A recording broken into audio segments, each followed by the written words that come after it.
Hi guys, Melanie Skymo 1982 here. How are you guys doing? Haven't been updating you guys as I should.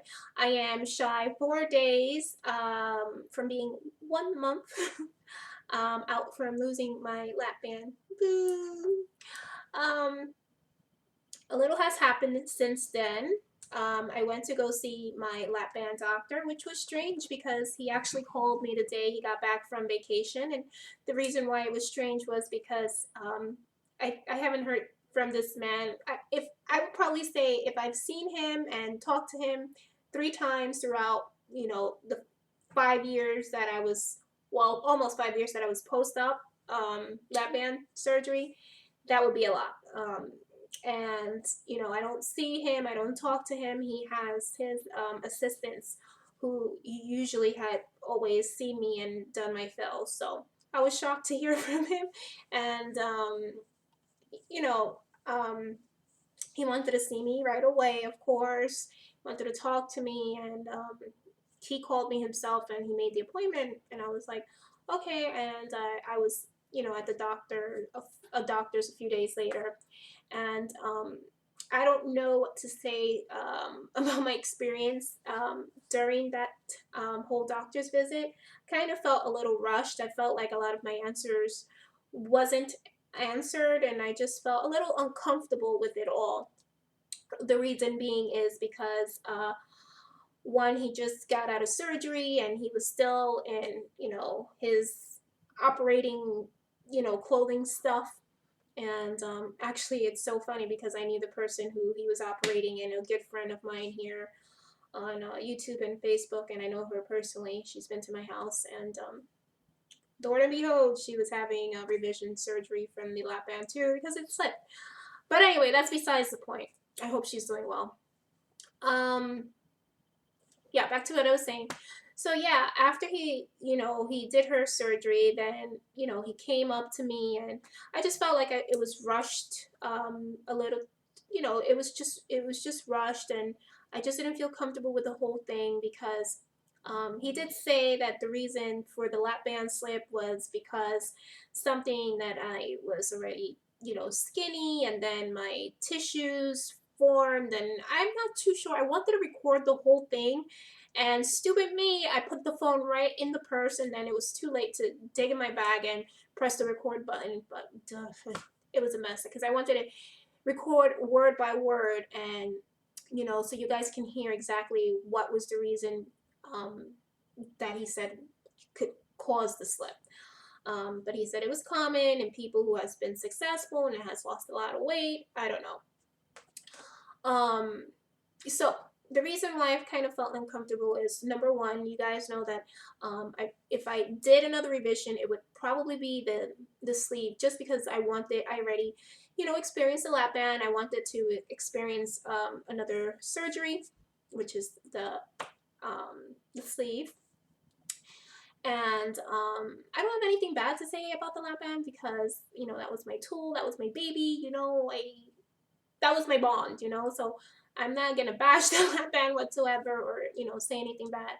um so I mean, I could easily put it back in if I wanted, but again, like I said, I just want to experience a new surgery. um Anyways, so I felt uncomfortable because the doctor who performed my surgery removed my lap band, which is his partner, Dr. Powers. He assured me um, that if I was to get another revision, my insurance would cover it. However, he was still a little iffy. He didn't give me the confidence or he didn't give me the assurance that it would automatically be approved. Um, and he kind of like, he kind of like went to the direction, like, if I was to have the sleeve done, that my insurance wouldn't cover it, because I already had the lap band and it's a whole different type of surgery, which I don't know if I really believe that. I mean, it was just kind of iffy. I'm like, well, why wouldn't I be able to have another revision surgery if one didn't work? And I mean, I don't know if I entirely believe that whole thing, just because he is a lap band doctor and he doesn't do the sleeve, and his partner does the sleeve and he doesn't, and he probably don't want to lose me as a patient. I don't know, but he kind of said that if, like, his only option was that if I was to have a revision surgery, it would have to be the lap band. So I don't know. And then also, um, he said, well, if we have a revision surgery, we could do it in 2 to 3 months. And I said, well, I don't really feel comfortable in 2 to 3 months because I don't know exactly what I want to do now. I would like to wait a year to actually make a decision because I'm still undecisive. I don't know whether I want to do this on my own or if maybe I want to have another kid and do a revision after I have a kid. So I was just really undecisive. So I don't want to make a fast decision and have to do another surgery in 2 to 3 months. So I was like, well, is it going to be a problem going through the insurance and waiting a year? He was like, well, if it gets rejected, we could always fight, and I will always fight for you. Hello, again, nothing is concrete, nothing is definite, and I'm like, oh, that's not a freaking answer for me, let me know what are my options, so that way I can know what approach to go. So I just felt really uncomfortable leaving there and just like not satisfied. And my husband was there. He was like, well, what more do you want? You're a successful weight loss surgery patient and he thinks you could do it on your own. I'm like, I needed answers. I wanted him to spend more time with me, console me a little bit. I mean, hello, I just lost, the lap band. That was a big part of my life. I don't know. I guess I needed some time to grieve, like, pay attention to me, be like, it'll be okay, like, I didn't get any of that. So I have a post-op appointment, I think in January, which I scheduled it with him again, but I think I'm going to change doctors. I'm going to switch over to Dr. Powers, which is the surgeon who removed my lap band. He's very, very nice, and it's also his partner. And I've heard nothing but good news, and good reviews about him. And that's actually Kelly's doctor here, Growed Up 333, and she raves about him. So I'm probably going to switch to him, and also knowing that in the back of my head that if I do decide to have a revision surgery, I know that he does the sleeve, and my other doctor doesn't do the sleeve. Dr. Geis, he doesn't do it. So Dr. Powers does the sleeve and the lap band. So there, I have a better choice going with him. We'll see if I do decide to do it. He does both surgeries. So that's my decision on switching doctors. On another note, I think a week later, I was like, you know what? F it. Just gonna have a baby. I said this on Facebook actually because my husband has been bugging me to have a baby ever since I lost all of my weight, and has been 4 years ago. And of course, I was upset because I was like, "What are you doing? I just lost all of this weight. Why are you trying to sabotage me? I am not gonna have any kids." So I kind of felt bad that I have been rejecting him for like the last 4 years to give him another kid. So I was like, you know what? Let's just do it. It's now or never because I have this thing where I'm like, I think 31 is my deadline, right? I'm not gonna have no more kids after 31. And I'm 31. Hello, I have to have, like, if it's now or never basically. I don't know what it is with this age, but I'm like, I don't want to be an older person and have kids, because then I won't have no patience. But anyway, the whole thing is that I went to get the IUD removed. I went to the GYN. Lord and behold, they can't find my IUD. An IUD has a string, and they were searching for it. They couldn't find the string, and they actually had to, put a stick up me, and with and view it in the screen with the monitor. It's called a sonogram, of course. And they saw the IUD, so they said that the IUD is perfectly fine and that I was okay. And she was like, oh, well, just leave it, leave it. And I'm like, I don't want to leave it. I want to remove it. And she said, well, think about it for a while, because I said, well, I might want to have some kids. Hello, some. Where did that come from? I might want to have a kid. And she said, think about it for a few. When you get your period, we'll try, to fish for it. Her words, fish for it. Because she said that when you get your period, it comes down or something, or it makes it easier. Ew, that's disgusting to me, but whatever. So I have an appointment tomorrow. I really don't even want to go because I don't feel appropriate going and someone checking me down there while I'm on my menstrual cycle, but I don't know. It is what it is, and we're gonna find out. Worst case scenario, of course, there's always a problem with me. I'm telling you, there is always a problem with me. Everything becomes an issue. Worst case scenario is that if they can't find the string, they're gonna have to put me under anesthesia, and yeah, you already know the deal. What's gonna happen? So that's another issue. So like, I guess it wasn't meant to be. So we're gonna try to do this on my own, and I don't know. I'm always, up and down with, having a kid, not having a kid. So that right there kind of been like, oh well, it's not meant to be. So it's whatever.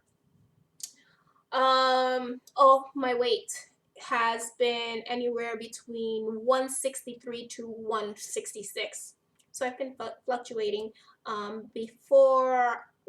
When I went into the hospital and they removed the lap band, I was 159, and with all the IVs, made me gain about 10 pounds, and I went all the way up to, what was it, 169. Yikes. Yeah.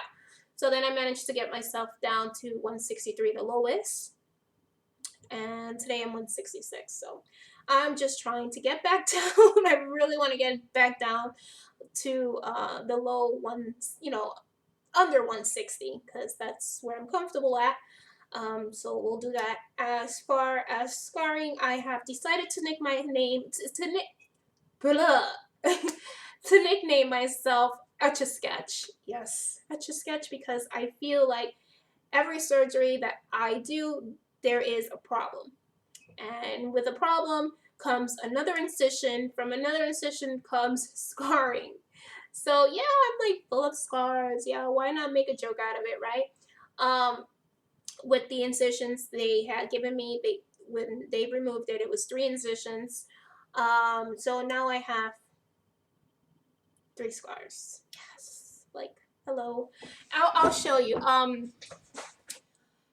Like 2 of them are like really black. I'm still scabbing, which is kind of strange because it's almost like a month out. And one of them is kind of like bumpy. I forgot it has a specific name. I think it's called keloid, right? So I'll show you. And one of them is like, it's kind of stringy. And I'm like, oh, it's like, I'm always picking at it actually, because it's just like, it's really annoying. Anyway, I'll show you. These are the new scars that they did. Yeah. Anyways, look. This one is the one that's really annoying because like right now I have like a string hanging out, which you could probably see right there. And it's like kind of black. And then this one, it's kind of lumpy. It's like a keloid. And then that one, which is not too bad, I still feel kind of like a string there a little bit. I'm not too sure if it's a string or if it's a scab. I really have to look at myself. And these are the results, like, what, 4 years after a tummy tuck, which I still have that fat here because I didn't do a whole circular body lift, so I still have that fat, which I wish was removed because I hate it. And that's the other side. So you see, if I like wear anything tight like this, kind of my sides will hang out, and I hate it, but I still love my tummy. Look, I hate it. I swear I want to get that removed, but whatever. And then this is how I look.